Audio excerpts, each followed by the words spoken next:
former Secretary of State of the United States, Michael Pompeo, and Vice President of the United States, Mike Pence. Necati.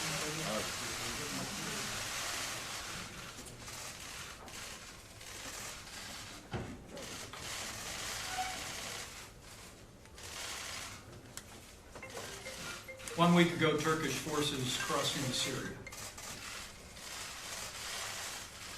Earlier this week, President Trump took decisive action to call on Turkish forces to stand down, to end the violence, to agree to negotiations. And today, I'm proud to report, thanks to the strong leadership of President Donald Trump and the strong relationship between President Erdogan and Turkey and the United States of America, that today the United States and Turkey have agreed to a ceasefire in Syria. The Turkish side will pause Operation Peace Spring in order to allow for the withdrawal of YPG forces from the safe zone for 120 hours. All military operations under Operation Peace Spring will be paused, and Operation Peace Spring will be halted entirely on completion of the withdrawal. Our administration has already been in contact with Syrian Defense Forces, and we have already begun to facilitate their safe withdrawal from the nearly 20-mile wide safe zone area south of the Turkish border in Syria. Let me say this also includes an agreement by Turkey to engage in no military action against the community of Kobani. And in addition, the United States and Turkey have both mutually committed to a peaceful resolution and future for the safe zone, working on an international basis to ensure that peace and security defines this border region of Syria. In addition to the settlement today with the ceasefire, Turkey and the United States mutually committed to the defeat ISIS activities in northeast Syria. This will also include an agreement renewed today to coordinate efforts on detention facilities and internally displaced persons in formerly ISIS-controlled areas. Also, Turkey and the United States agreed on the priority of respecting vulnerable human life, human rights, and particularly the protection of religious and ethnic communities in the region. I spoke to President Trump just a few moments ago, and I know the President is very grateful for President Erdogan's willingness to step forward and to enact this ceasefire and to give an opportunity for a peaceful solution of this conflict that commenced 1 week ago. For my part, I'm grateful for the President's leadership. I'm grateful for the more than 5 hours of negotiations with President Erdogan and his team that arrived at a solution that we believe will save lives. And let me also say I'm very grateful for this team, and to be able to have alongside the Secretary of State, Mike Pompeo, our National Security Advisor, Robert O'Brien, Ambassador Jim Jeffries, and Ambassador David Satterfield. It was a great privilege. And each of the members of this team contributed equally to achieving this outcome, which is a great contribution to security in this region, and it's a great contribution to the strong and enduring relationship between the United States of America and Turkey. Lastly, I want to express my appreciation to millions of Americans who I know were carrying this moment in prayer. We heard from people all over the country whose hearts were heavy with the loss of life in this conflict over the last week, long to see it brought to an end. And I believe their prayers, the strong leadership that President Trump provided to this moment, and the cooperation with President Erdogan and Turkey has made this possible. So again, let me say, a week after Turkish forces crossed into Syria, Turkey and the United States of America have agreed to a ceasefire in Syria. It will be a pause in military operations for 120 hours while the United States facilitates the withdrawal of YPG from the affected areas in the safe zone. And once that is completed, Turkey has agreed to a permanent ceasefire, and the United States of America will work with Turkey, will work with nations around the world to ensure that peace and stability is the order of the day in this safe zone on the border between Syria and Turkey. With that, let me recognize Secretary of State Mike Pompeo, and thank you, Mr. Secretary, for your great work. Thanks. I think the Vice President said it well. I just wanted to add this thought. There obviously remains a great deal of work to do in the region. There's lots of challenges that remain, but this effort tonight sets the conditions for the successful resolution of this particular piece, which created enormous risk and a real risk of instability. And President Erdogan's decision tonight to work alongside President Trump to achieve this end will be one that I think will benefit Turkey a great deal. Thanks. I know you want to take some.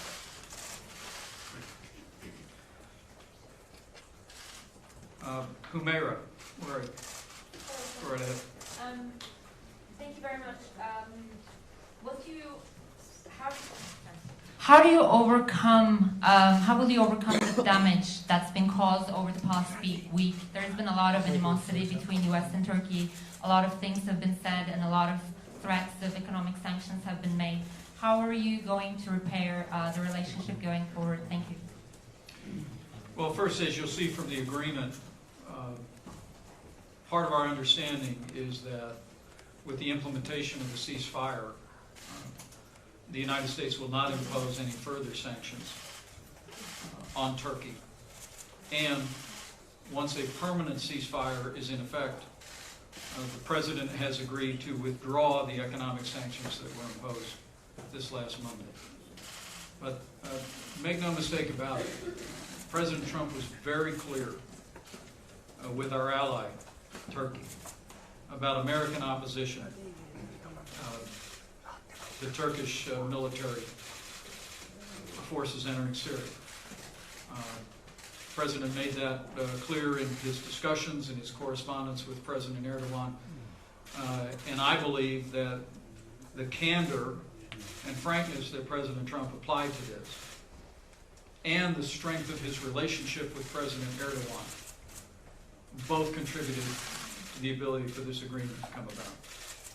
Now we will work together to implement this agreement.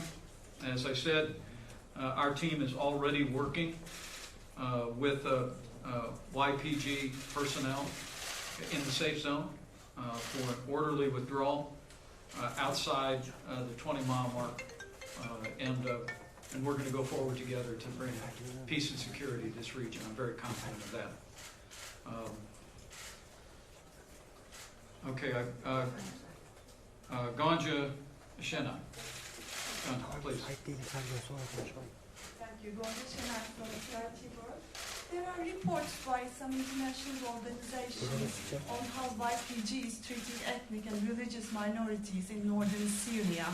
And Christian leaders in Turkey are making calls to the country to ensure peace and security in the region. I'm wondering your thoughts on this. Well, let the Secretary also address that, but I can tell you that President Erdogan and I spoke at great length about the importance of protecting religious minorities in the region. President Erdogan also shared with me the perspective of many leaders in religious communities here in Turkey who had great concerns about violence and persecution taking place along the border. And so part of our agreement is to continue to work very closely to ensure that religious minorities can thrive and that religious pluralism is one of the characteristics of this safe zone for some time to come. Mr. Secretary. Not only this, we've certainly heard from, the Vice President heard from Christian leaders around the world who expressed much of the same concern that you just described. We think this reduction in violence, this ceasefire, reduces the risk of that, so we think this greatly contributes to protecting religious minorities throughout Syria and throughout the broader Middle East, as well as all obviously happens in the context of lots of religious challenges, lots of challenges of religious persecution in Iraq and other places. Well, we think this is an important contribution in that regard. The other thing is that we talked about at some length is that to the extent there are abuses that are identified, we'll ask each leader, certainly President Erdogan and his team and others, to investigate any allegations of abuse that have taken place. And let me maybe add an addendum to that. One of the things I know the President and the American people are most proud of is the investment of hundreds of millions of dollars to help rebuild a Christian, Yazidi, and other religious minority communities in the aftermath of the horrifying violence during the ISIS period, both in Syria and in northern Iraq. We'll continue to flow those resources to support those communities, but as you'll see from this agreement, it is a specific undertaking by Turkey and by the United States to ensure to protect religious minorities in the affected region. Sean Tandon. Thank you.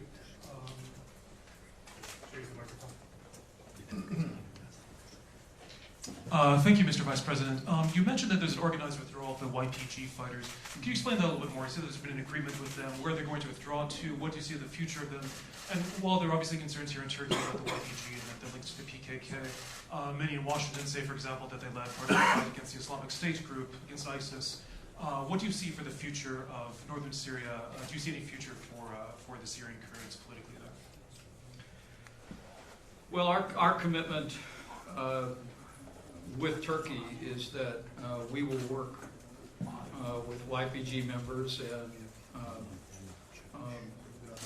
we also know as Syrian Defense Forces to facilitate an orderly withdrawal over the next 120 hours.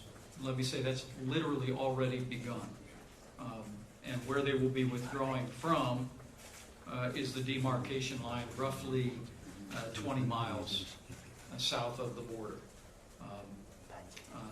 Turkey's willingness to pause and to embrace a ceasefire of military operations to enable us to see to that orderly withdrawal of YPG will, we believe, make it possible for that to occur. And I know it's already underway as we speak. But look, Turkey's have great concern about their borders. And while the United States of America did not approve of their military crossing into Syria, we have always endorsed a safe zone. And it was a matter of discussion and negotiations. And we believe that the Kurdish population in Syria, with which we have a strong relationship, will continue to endure. The United States will always be grateful for our partnership with SDF in defeating ISIS, but we recognize the importance and the value of a safe zone to create a buffer between Syria proper and the Kurdish population and the Turkish border, and we're going to be working very closely. So we think the agreement today first ends the violence, which is what President Trump sent us here to do. I said it again and again to President Erdogan. It's President Trump sent us here to end the violence and to achieve an immediate ceasefire. And thanks to the agreement that we negotiated today and the strong stand that President Trump took in the preceding days, we've achieved that. We've also achieved an opportunity by working with YPG to move out of the area to create more peace and security and stability in that buffer zone. And we're going to be working very earnestly to accomplish that. We believe that can be accomplished during the 120-hour period, and after which there'll be a permanent ceasefire, and then we'll continue to engage. Again, not militarily. The President made it clear that we're not going to have military personnel on the ground, but the United States will continue to engage diplomatically, politically, and of course in humanitarian aid and support to affect all of the people affected in this region. Last question. Thank you, Vice President. You mentioned that. The United States. You mentioned the United States opposed Turkey's incursion into Northern Syria. But that Erdogan had always wanted a sort of safe zone here. What concessions did you actually get out of President Erdogan? Number one. Number two, have you gotten specific assurances from the YPG that they will comply with the terms of this agreement? Because that's something that they have said that they would not do. And finally, with the Kurds moving south, and now with the U.S. sanction in terms of them moving south, how would you address critics who would call this potentially a second abandonment of the Kurds? Well, I think you'll be able to see from the agreement itself what concessions were made. President Trump, in his telephone call with President Erdogan earlier this week, and in the directive that he gave us to deliver, was very clear that he wanted a ceasefire. He wanted to stop the violence. Turkey's engaged in an active military operation. I can tell you that as our discussions began over the course of a 5-hour period of time, we reached a place of agreement about how a ceasefire could benefit Turkey, achieve President Trump's objectives, and also contribute to a peaceful resolution of the safe zone. I believe that we've accomplished that. With regard to the YPG, Syrian Defense Forces, we have been in contact today, and we have received repeated assurances from them that they'll be moving out, that they greatly welcome the opportunity for a ceasefire, to make a safe and orderly withdrawal from those areas in the safe zone where they still have a presence. And we're very confident that that's already taking place, and we're going to be using all the leverage that we have of having fought alongside Syrian Defense Forces in the battle against ISIS to facilitate their safe withdrawal. But we think this is an outcome that will greatly serve the interests of the Kurdish population in Syria, will greatly serve the interests of Turkey, and will create the kind of long-term buffer zone that will ensure peace and stability in the region. Mr. Vice President, just want to follow up on that question. What specific concessions did Turkey receive? Specifically, I want to ask you if they brought the issue up of the bank, Hall Bank. Not in the context of these negotiations. I think when we had concluded the negotiations, the topic was raised, and we informed them that was a matter for the Southern District of New York and the Justice Department. But let me say that the concessions that the United States made have to do with the fact that the President had made it clear that if there had not been a ceasefire today, there would have been a new round of massive sanctions against Turkey. And you'll see in the agreement that on the basis of the pause of 120 hours, a ceasefire over the next 5 days, that we will not be implementing additional sanctions during that period of time. Once we have a permanent ceasefire, following the orderly withdrawal of all YPG forces, the United States also agreed to withdraw the sanctions that were imposed on several cabinet officials and several agencies earlier this week. To be clear, though, just to nail it down, so it was simply the sanctions that would be removed, nothing else was offered or given to the Yes. Turks. Right. Thank you, Vice President. Yeah, go ahead. Go ahead. Thank you, Mr. Vice President. While you were here negotiating with the Turks for several hours, both of you. Can I finish? Wait, are using the YPG as a using the sanctions as a blackmail against your NATO ally for the sake of PKK YPG terrorist organization? This is a great question, Mr. Vice President. The United States of America did not support Turkey's military action in Syria. President Trump made that very clear to his friend President Erdogan. And the United States imposed sanctions earlier this week. And the President made it clear yesterday, and we made it clear again today, that there would be additional sanctions coming to bring an end to the violence, to the loss of innocent lives in this border conflict. That being said, let me say, I really believe today's ceasefire is a credit to President Trump and to President Erdogan. It's a credit to the strong relationship between the United States and Turkey. It's also a credit to the strong relationship between our two leaders. And where there are differences between friends, it's important that friends let their feelings be known. President Trump did that in this case. But it facilitated us being able to reach an agreement that has now resulted in a ceasefire, and we believe will set the stage for creating a peaceful and stable, a safe zone, and the United States is committed to achieving that for all the people of this region.